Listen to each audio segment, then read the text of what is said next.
भोले बाबा के चरणों में कोटि कोटि प्रणाम, मैया पार्वती के चरणों में कोटि कोटि प्रणाम, सभी देवी देवताओं के चरणों में कोटि कोटि प्रणाम। दोस्तों, आप सभी के बीच में बहुत ही प्यारा एक शिव चर्चा गीत सुनाने जा रही हूँ। अगर आप सभी को अच्छा लगे तो वीडियो को लाइक शेयर एंड कमेंट कीजिएगा। चैनल पर नए होंगे तो चैनल को प्लीज सब्सक्राइब जरूर कीजिएगा। दोस्तों, लाल की किरनिया डूबल जाला हो, नायले शिव गुरु। लाल की किरनिया डूबल जाला हो, नायलन शिव गुरु। उगत सूरजवा डूबल जाला हो, नायलन शिव गुरु। खोजत खोजत माँ गईली जंगलवा में, खोजत खोजत माँ गईली जंगलवा में। कोयल कुकू बोलिया बोलई हो, नाइलन शिव गुरु।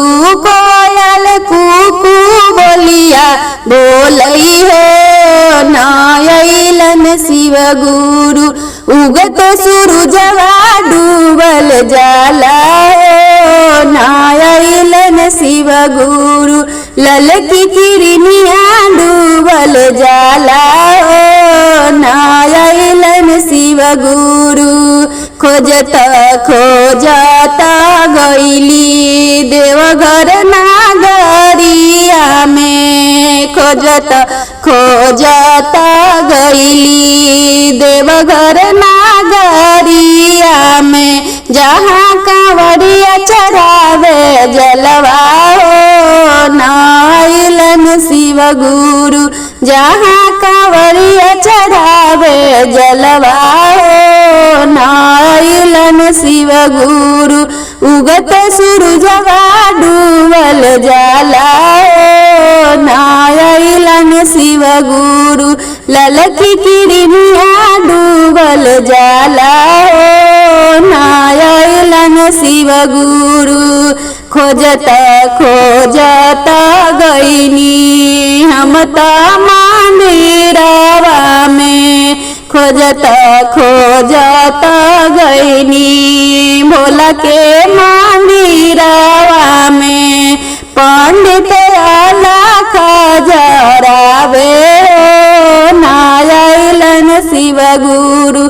पंडित अलख जरावई हो, नायलन शिव गुरु। बालक जय जयकार लगावई हो, नायलन शिव गुरु। उगत सूरजवा डूबल जाला हो, नायलन शिव गुरु। खोजत खोजत गईली हम त चरचवा में, खोजत खोजत गईली हम त चरचवा में। शिव गुरु दया बरसवलन हो, मिल गईलन शिव गुरु। गुरु दया बरसवलन हो, मिल गईलन शिव गुरु।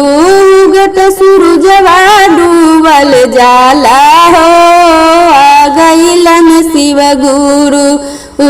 पहिला में दया मंगनी, दूसरा में चर्चा हो। पहिला में दया मंगनी, दूसरा में चर्चा हो। तीसरा में कैली परनमिया हो, मिल गईलन मोर गुरु।